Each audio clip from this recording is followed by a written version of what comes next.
If your Verizon number transfer is stuck, it means the process of moving your phone number from Verizon to another carrier like AT&T or T-Mobile, or even between Verizon services such as postpaid to prepaid, is delayed.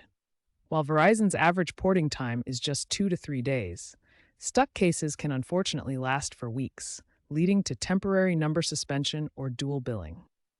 This common issue, often called Verizon number transfer stuck online, affects roughly 15 to 20% of porting attempts. The reasons can range from simple errors to more complex technical problems. Understanding the process helps identify potential issues. Key steps include obtaining a port-out PIN from Verizon. This is crucial. Without it, the transfer will fail. Next is verification. Verizon checks account ownership, outstanding balances, and fraud prevention measures.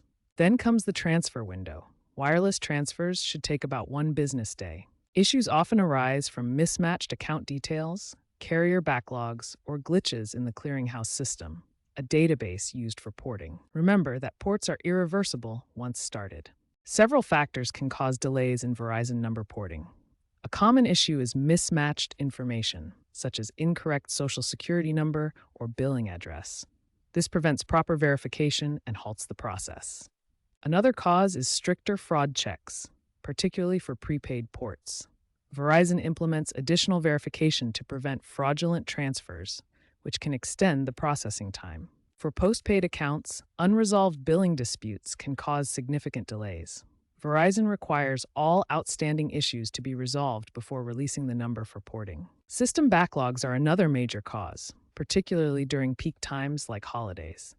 Increased porting requests overwhelm Verizon's processing capacity, leading to extended wait times. Finally, problems with third-party verification tools used by Verizon can contribute to delays. These tools check carrier information and have seen improvements in accuracy, but occasional glitches still occur. Verizon introduced PortGuard, an AI-driven verification system, to streamline the porting process by reducing manual bottlenecks and improving accuracy.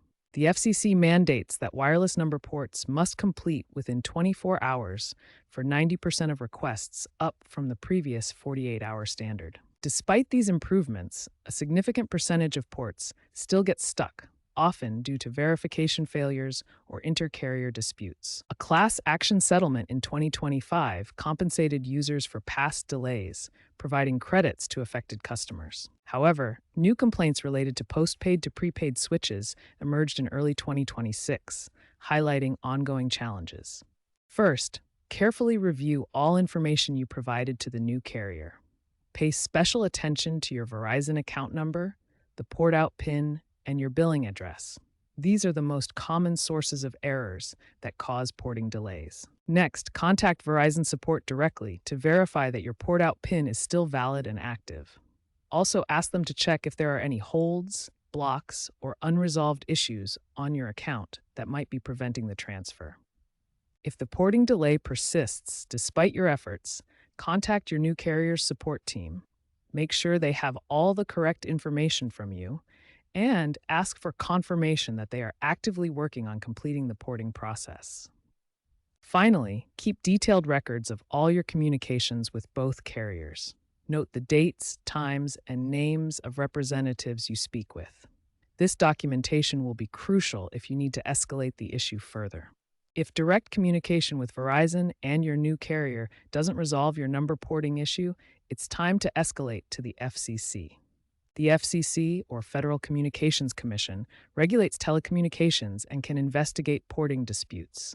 They mediate between carriers to help expedite the process. To file a complaint, visit the FCC's Consumer Complaint Center website or call their helpline. This provides an official record of your issue. Be sure to document all your previous attempts to resolve the issue. Include dates, times, and names of representatives you spoke with, along with details of what was discussed. The FCC's involvement often leads to quicker resolution, as carriers are required to respond to their investigations. Many cases are resolved within days rather than weeks. The volume of porting requests has increased significantly due to carrier promotions and 5G adoption. The future points to greater automation, with some experts predicting blockchain-based solutions to eliminate many stuck cases. AI integration, like Verizon's PortGuard, is also a growing trend. Stricter FCC oversight may mandate real-time porting in the future. However, challenges remain with international ports and rising fraud. To minimize porting issues, ensure all account information is accurate and up to date with Verizon before initiating the transfer. This prevents common verification failures that can cause delays. Obtain your port out PIN well in advance. This authorization code from Verizon is essential for the porting process and must be provided to your new carrier. Avoid porting during peak periods like holidays if possible. High volumes can lead to backlogs and longer processing times. If switching from postpaid to prepaid, be aware of potentially stricter verification processes. Prepaid plans often require additional checks to prevent fraud. Consider keeping your Verizon account active until the port is fully complete to avoid service disruptions. This ensures continuity while the transfer processes.